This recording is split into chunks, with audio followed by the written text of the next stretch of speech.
Silicon city ಬೆಂಗಳೂರಿನಲ್ಲಿ ಮತ್ತೆ Nepali gang active ಆಗಿದೆ ಎನ್ನುವಂತಹ ಮಾಹಿತಿ ಸಿಗ್ತಾ ಇದೆ. ಇವರ ಹಾವಳಿ ಮಿತಿ ಮೀರ್ತಾ ಇದೆ.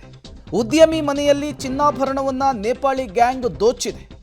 ಸುಮಾರು 2 ಕೆಜಿ ಚಿನ್ನ, 10 ಲಕ್ಷ ರೂಪಾಯಿ ಹಾರ್ಡ್ ಕ್ಯಾಶ್ ಅನ್ನು ಕದ್ದು ಎಸ್ಕೇಪ್ ಆಗಿದ್ದಾರೆ. HALನ ರಮೇಶ್ ಬಾಬು ಎಂಬುವರ ಮನೆಯಲ್ಲಿ ಘಟನೆ ನಡೆದಿರುವಂತಹದ್ದು. ಸೆಕ್ಯೂರಿಟಿ ಕೆಲಸಕ್ಕಿದ್ದಂತಹ ನೇಪಾಳಿ ದಂಪತಿಯಿಂದ ಈ ಕೃತ್ಯವನ್ನು ಎಸಗಲಾಗಿದೆ. 3 ತಿಂಗಳ ಹಿಂದಷ್ಟೇ ಕೆಲಸಕ್ಕೆ ಈ ನೇಪಾಳದ ದಂಪತಿ ಬಂದು ಮನೆಗೆ ಸೇರ್ಕೊಂಡಿರ್ತಾರೆ.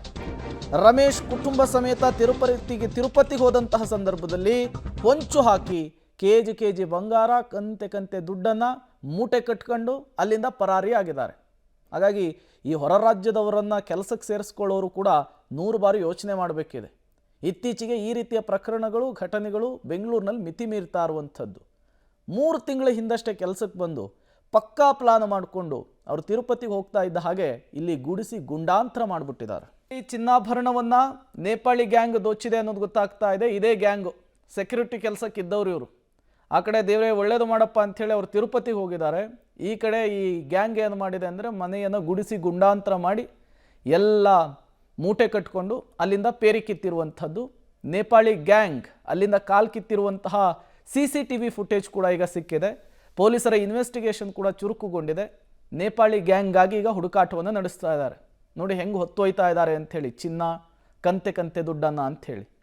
ಇತ್ತೀಚೆಗಂತೂ ಬೆಂಗಳೂರಿನಲ್ಲಿ ಈ ನೇಪಾಳಿ ಗ್ಯಾಂಗ್ನ ಹಾವಳಿ ಮಿತಿ ಮೀರ್ತಾ ಇರುವಂಥದ್ದು. ಫ್ಯಾಮಿಲಿ ಎಲ್ಲ ತಿರುಪತಿಗೆ ಹೋಗಿದ್ವಿ. ಆವಾಗ 28ನೇ ತಾರೀಕು ಬೆಳಿಗ್ಗೆ 12 ಗಂಟೆಗೆ, ಅಂದರೆ ನೈಟು 12 ಗಂಟೆಗೆ ಅವರು ಎಲ್ಲ ಬಂದು ಮನೆಯಲ್ಲೆಲ್ಲ ನುಗ್ಗಿ ಡೋರ್ ಗೀರೆಲ್ಲ ಹೊಡೆದು ಕೊಲಾಪ್ಸಲ್ಲಿ ಗೇಟ್ ಎಲ್ಲ ಓಪನ್ ಮಾಡಿ ಇರೋದೆಲ್ಲ ಎತ್ಕೊಂಡು ಇದಾಗಿದ್ದಾರೆ, ಅವರು ಪರಾರಾಗಿದ್ದಾರೆ. ನಮಗೂ ವಿಷಯ ಗೊತ್ತಾಗಿದ್ದು 28ನೇ ತಾರೀಕು ಬೆಳಿಗ್ಗೆ ಒಂದು 10:30, 11 ಗಂಟೆ ಆ ಥರ ಗೊತ್ತಾಯಿತು. ಅದು ಹೆಂಗಂದರೆ ಯಾರೋ ನಮ್ಮ ಫ್ರೆಂಡು ಬಂದು ಮನೆ ಡೋರೆಲ್ಲ ಏನಕ್ಕೆ ಓಪನ್ ಆಗಿದೆ ಅಂತ ಎಲ್ಲ ಇದು ಮಾಡಿ, ಆಮೇಲೆ ಮನೆಯಲ್ಲಿ ಅವ್ರನ್ನ ಹೋಗಿ ಕಳಿಸಿ ನೋಡಿದಾಗ ಎಲ್ಲ ಹೊಡೆದಾಕಿ ಎಲ್ಲ ಧ್ವಂಸ ಮಾಡಿ ಇಕ್ಕಿದ್ರು. ಇದು ಆಗಿರೋದು ಬಂದ್ಬಿಟ್ಟು ಕೆಳಗಡೆ ನಮ್ಮ ಸೆಕ್ಯೂರಿಟಿ ಅವರೇ, ಅವನು ಹೆಸರು ರಾಜು, ಆಮೇಲೆ ದೀಪಾ ಅಂತ. ಅವ್ರ ಜೊತೆ ಇನ್ನೊಂದಿಬ್ಬರು ನೇಪಾಳಿ ಅವರು ಇದ್ದಾರೆ.